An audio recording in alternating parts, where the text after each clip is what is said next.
The little mermaid 2023 को dislike या like करते हैं तो फिल्म की शुरुआत में हमें एक बहुत बड़ा समंदर दिखाया जाता है। ऐसा समंदर जिसके अंदर भी एक दुनिया रहा करती थी, मरमेड्स, जल परियों की दुनिया। तो कहानी के शुरू में हम एक बहुत बड़े शिप को देखते हैं। उसमें बहुत से लोग थे जो समंदर से एंटीक्स यानी कि खास चीजें इकट्ठा करने आया करते थे और फिर उन्हें बेच दिया करते। इस शिप में एक प्रिंस भी था जिसका नाम एरिक होता है। उसे भी ऐसी खास चीजों को इकट्ठा करने का बहुत शौक था, इसलिए वो भी इन लोगों के साथ अक्सर बहरी जहाज के सफर पर आया करता था। आज के दिन मून फेस्टिवल था, एक चांद का त्योहार। कहा जाता था कि जल परियां आज रात पानी से बाहर आती हैं। अब इस शिप में जितने भी लोग थे वो सभी आज रात जल परियों को पकड़ना चाहते थे, पर एरिक बहुत ही नेक और अच्छा प्रिंस था। वो सबको ऐसा करने से मना करता है। एरिक के साथ हमेशा एक आदमी रहा करता था जो एरिक की मॉम क्वीन का बहुत खास आदमी था और एरिक का गार्डियन भी। वो एरिक को समझाता है, देखें प्रिंस, आपको ये सब कुछ छोड़ देना चाहिए। आप जानते नहीं इस बात को कि बाकी के शिप समंदर से बहुत ही खास सामान को लेकर जाते हैं, तो हम ऐसे छोटे मोटे सामान को क्यों लेकर जाएं? मगर एरिक को तो इन सब कामों से दूर रहना था। इसके बाद पानी की दुनिया को दिखाया जाता है। समंदर की गहराइयों में एक बहुत ही खूबसूरत दुनिया बसा करती थी, ऐसी दुनिया जो हम अपने ख्यालों में भी नहीं देख सकते। समंदर के अंदर एक किंग रहा करता था जिसको पानी का देवता भी कहा जाता था। उनकी 7 बेटियां थी जो कि जल परियां होती हैं। वो अपनी 6 बेटियों को अपने पास बुलाते हैं, मगर यहाँ पर उनकी 7वीं बेटी नहीं थी, यानी कि सबसे छोटी, जिसका नाम एरियल था। किंग यहाँ पर अपने एक क्रैब केकड़े को बुलाते हैं। वो था तो एक क्रैब, पर वो किंग की हर बात मानता था,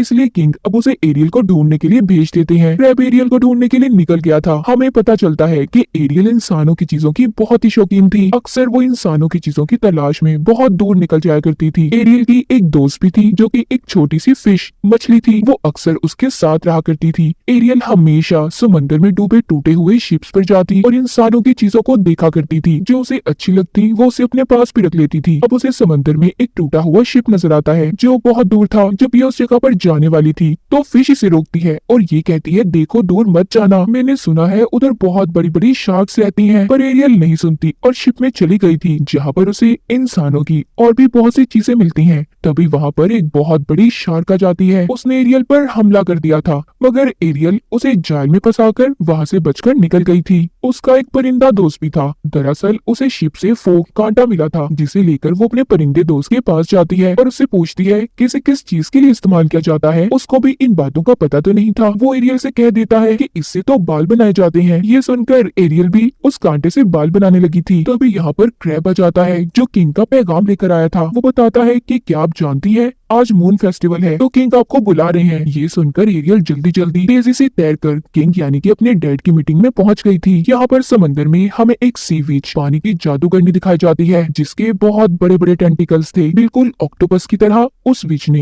एरियल पर नजर रखी हुई थी। अब खैर एरियल अपने डैड के पास आ जाती है जहाँ पर उसके डैड उससे बहुत नाराज थे। वो पूछते हैं कि तुम कहाँ पर थी? एरियल बताती है वो इंसानों की चीजों को देख रही थी। ये सुनकर किंग यानी कि उसके डैड को गुस्सा आ गया था। एरियल अपने डैड से कहती है, मुझे समझ नहीं आती आपको इंसान इतने बुरे क्यों लगते हैं? उनकी दुनिया बहुत प्यारी है, वो बहुत अच्छे लोग हैं। दरअसल एरियल की मॉम की मौत के जिम्मेदार इंसान ही थे, इसीलिए उसके डैड इंसानों से नफरत किया करते थे। अब किंग उससे कहते हैं कि आइंदा तुम इंसानों से जुड़ी चीजों के पास हरगिज नहीं जाओगी। ये सुनकर वो गुस्से में वहाँ से चली गई थी। किंग जानती थी कि एरियल उनकी बातों को नहीं मानेगी, इसीलिए वो क्रैब को एरियल के पीछे उसका ध्यान रखने के लिए भेज देते हैं। वो नाराज होकर अपने कमरे में आ गई थी जहाँ पर उसने इंसानों की बहुत सी चीजों को इकट्ठे किया हुआ था जो भी शिप डूबा करती थी या फिर उसके अंदर से चीजें आकर समंदर में गिर जाया करती थी। तो एरियल उन चीजों को यहाँ पर लाकर जमा किया करती, जिनमें किताबें, बटन्स, कॉइन्स, सिक्के, बहुत कुछ था। उसकी हमेशा से ख्वाहिश थी कि वो इंसानों की दुनिया में जाकर सड़कों पर घूमे। तभी उसे पानी के ऊपर से धमाकों की आवाजें आती हैं। एरियल जब ऊपर जाकर देखती है तो उसे बहुत बड़ा शिप दिखाई देता है जिसमें लोग आतिशबाजी कर रहे थे।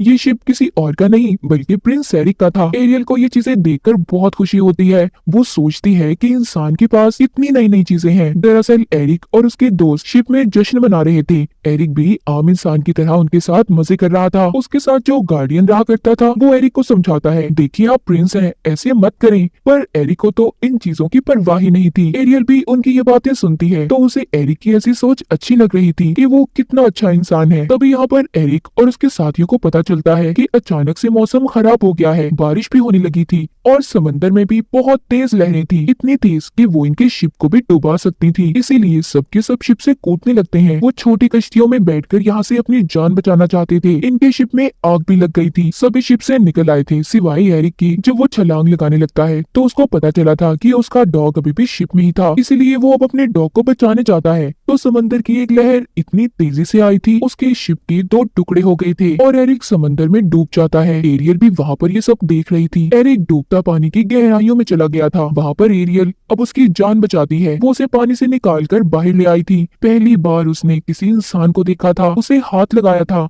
वो उसे बचाकर किनारे पर ले आती है। एरिक बेहोश था, वो उसे होश में लाने की कोशिश कर रही थी। यहाँ पर उसके जानवर दोस्त भी थे। वो सभी आपस में ये बातें करते हैं कि किंग को ये बात कोई नहीं बताएगा कि एरियल ने किसी इंसान की जान बचाई है। उधर एरियल एरिक को होश में लाने की कोशिश कर रही थी। वो गाना भी गाती है, मगर तभी महल से कुछ गार्ड्स आ जाते हैं जो एरिक की तलाश में आए थे। जब एरिक अपनी आंखें खोलता है तो गार्ड आकर उसे अपने साथ ले गए थे। उसने एरियल को नहीं देखा था, पर वो जानता था कि उसकी जान एक लड़की ने बचाई है। एरियल भी गार्ड को देखकर छुप गई थी। ये सब वो पानी की विच भी देख रही थी, जिसको हमने कहानी के शुरू में देखा था कि उसने एरियल पर नजर रखी हुई थी। उसका इस चीज के पीछे बहुत बड़ा मकसद था। अब हम एरियल को देखते हैं। जब से वो इंसान से मिली, यानी कि एरिक से, तब से और ज्यादा खोई खोई रहने लगी थी। अब तो वो इंसानों की दुनिया में जाना चाहती थी। हर रोज वो एरिक का इंतजार करती कि शायद वो कभी उसे ढूंढने पानी पर जरूर आएगा। दूसरी तरफ एरिक, जिसका इलाज चल रहा था, वो ठीक होकर अपनी मॉम के पास आता है, जो कि क्वीन थी। वो अपनी मॉम से पूछता है कि आप लोगों को वो लड़की मिली जिसने उस रात मेरी जान बचाई थी? उसकी मॉम कहती है नहीं, अभी तो नहीं, पर हाँ जल्दी हम उसे ढूंढ लेंगे। पर बेटे आपको भी आराम करना होगा। एरिक कहता है नहीं, मैं ठीक हूँ, मुझे बस जल्दी उस लड़की को ढूंढना है जिसने मेरी जान बचाई थी। मैं उसे देखना चाहता हूँ। एरिक को भी इस बात पर शक था कि शायद वो लड़की मरमेड, एक जल परी है जिसने उसकी जान बचाई थी। वो रोज समंदर के किनारे जाकर एरियल को ढूंढा करता था। वो शिप पर भी जाता है। उसे यकीन था कि अगर वो फिर से अपनी जान को खतरे में डालेगा तो वो जल परी उसे बचाने जरूर आएगी। उधर पानी में भी एरियल खोई खोई रहने लगी थी। उसकी बहनें समंदर में गिरी हुई शिप को हटा रही थी, जो कि एरिक का शिप था। एरियल यहाँ पर अपनी बहनों से कोई बात नहीं करती। अब उसके डैड को भी उस पर शक हो गया था कि एरियल को किसी इंसान से प्यार हो गया है। एरियल के डैड यानी कि किंग की बात क्रैब से पूछते हैं। उसने भी सब सच बता दिया था कि हाँ, एरियल ने एक इंसान की जान को बचाया था।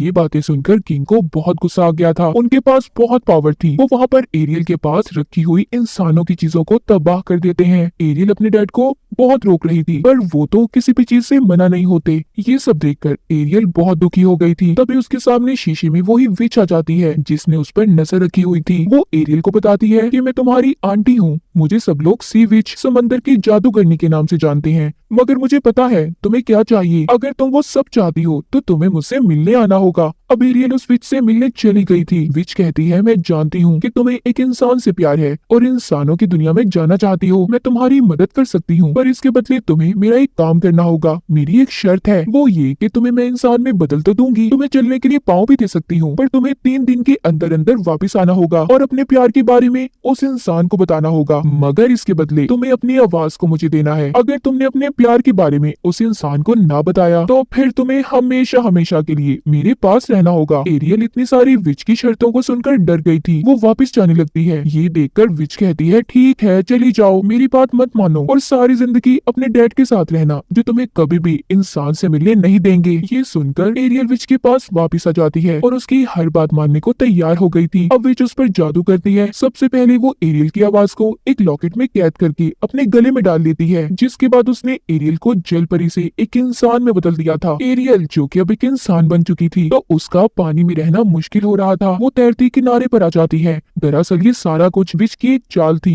वो तो एरियल के डैड यानी कि किंग को हराकर समंदर की क्वीन बनना चाहती थी। वहाँ पर एक मछुआरा जब मछलियाँ पकड़ रहा था तो उसके जाल में एरियल आ जाती है। मछुआरा उसे देखकर काफी हैरान था। वो उसे कहता है फिक्र नहीं करो, मैं तुम्हें अपनी क्वीन के पास ले जाऊंगा जो तुम्हारा अच्छे से ख्याल रखेंगी। एरियल जब अपने पाँव देखती है तो काफी खुश थी। उधर उसके पास उसके जानवर दोस्त भी आ जाते हैं। वो भी जान गए थे कि एरियल अब जल परी नहीं बल्कि एक आम इंसान बन चुकी है। अब खैर मछुआरा उसे अपनी क्वीन के पास ले आता है, जो कोई और नहीं बल्कि एरिक की मॉम थी, जहाँ पर एरियल का बहुत अच्छे से ख्याल रखा जाता है। उसको नहला धुला कर कपड़े पहनाए जाते हैं। वो इंसानों की दुनिया में आकर बहुत खुश थी। उधर वो गाना भी गाती है, पर उस बेचारी की तो आवाज ही नहीं थी, जिसका सौदा इसने विच के साथ किया था। जब वहाँ पर एरिक इससे मिलने आता है तो उसे देखकर काफी हैरान होती है, पर एरिक ने इसे नहीं पहचाना था। पहले तो एरिक को भी ये लग रहा था कि जो लड़की उसके महल में आई है उसी ने उसकी जान को बचाया है, पर जब एरिक एरियल को देखता है तो कहता है, अच्छा हुआ तुम्हारी जान बच गई, तुम आराम से हमारे महल में रह सकती हो। बेचारी एरियल उसे ये भी नहीं बता पाती कि उसकी जान किसी और ने नहीं बल्कि इसी ने बचाई थी। जब एरिक वहाँ से चला जाता है तो उसके पास उधर क्रैब आ गया था, जो उससे कहता है कि तुम्हें 3 दिन के अंदर अंदर अपने प्यार को सब बताना होगा, वरना विच तुम्हें हमेशा हमेशा के लिए अपने पास रख लेगी। इतना सुनकर एरियल वहाँ से चली जाती है। अब जब वो इंसानों की दुनिया में आ गई थी तो उसे बहुत कुछ देखना था।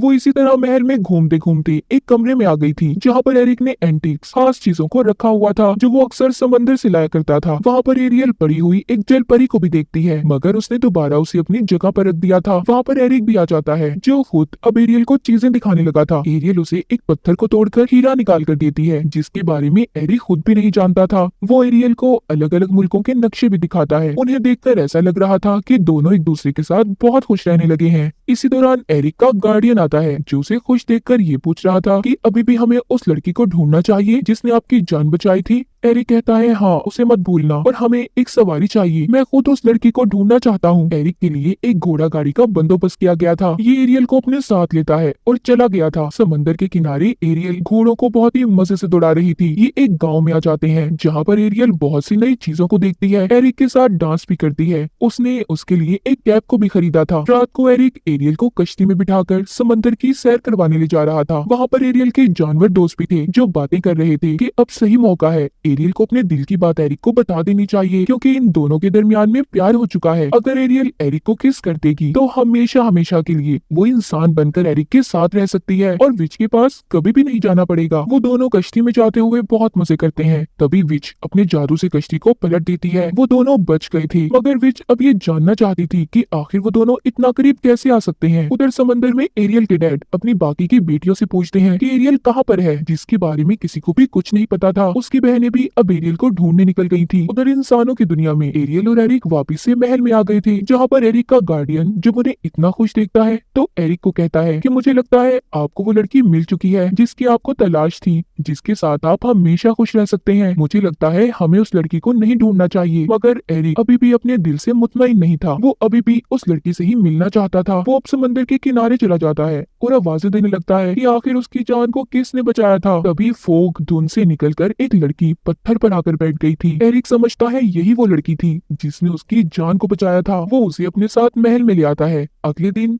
एरियल के जानवर दोस्त उसे जगाते हैं और ये कहते हैं कि आज तुम्हें बहुत काम है, तुम्हें बहुत कुछ करना है, तुम्हें एरिक को बताना है कि तुम उससे प्यार करती हो। अब एरियल जल्दी जल्दी तैयार होती है, एरिक के पास जाती है, पर वो उस लड़की के साथ था जो कल रात उसे मिली थी। वो अपनी मॉम को बता रहा था कि मॉम यही वो लड़की है जिससे मैं प्यार करता हूँ और इसी ने मेरी जान को बचाया था। उस लड़की के गले में एक लॉकेट चमक रहा था। एरियल ये बातें सुनकर बहुत दुखी हो गई थी और महल से बहुत दूर चली जाती है। एक रात उसका परिंदा दोस्त गाने की आवाज को सुनता है, जो किसी और की नहीं बल्कि एरियल की आवाज थी, जो उसी लॉकेट से आ रही थी जो उस लड़की ने पहना हुआ था, जो कल रात एरिक को मिली थी। वो कोई और नहीं बल्कि विच थी, जिसने खूबसूरत लड़की का रूप लिया हुआ था। ये सब जानने के बाद एरियल के दोस्त उसके पास जाते हैं और उसे सब बता देते हैं। कहते हैं तुम्हें अपने प्यार को हासिल करना होगा, वरना वो विच जीत जाएगी और फिर तुम कभी भी इंसान बनकर यहाँ पर नहीं रह सकती। ये बातें सुनकर एरियल दोबारा महल में आ जाती है। वहाँ महल में एरिक और उस लड़की की मंगनी होने वाली थी। एरिक की मॉम पूछती है, क्या तुम वाकई इस लड़की से प्यार करते हो, क्योंकि कल तक तो तुम एरियल के साथ बहुत खुश थे। एरिक कहता है, इस बारे में तो मैं खुद भी नहीं जानता कि आखिर बात क्या है। तभी वहाँ पर एरियल के दोस्त आ जाते हैं, जिन्होंने उस लड़की यानी कि विच पर हमला कर दिया था। वहाँ पर एरियल आकर सबसे पहले उसके गले से लॉकेट को उतारती है, जिसमें उसकी आवाज कैद थी। अपनी आवाज आने के बाद वो एरिक को बताती है कि मैं ही वो लड़की हूँ जिसने तुम्हारी जान बचाई थी। विच भी अपने असली रूप में आ गई थी। वो अपने बड़े बड़े टेंटिकल से सब पर हमला कर देती है। एरियल जब वापस जल परी के रूप में आ गई थी तो वो उसे अपने साथ दोबारा से समंदर में ले गई थी। समंदर में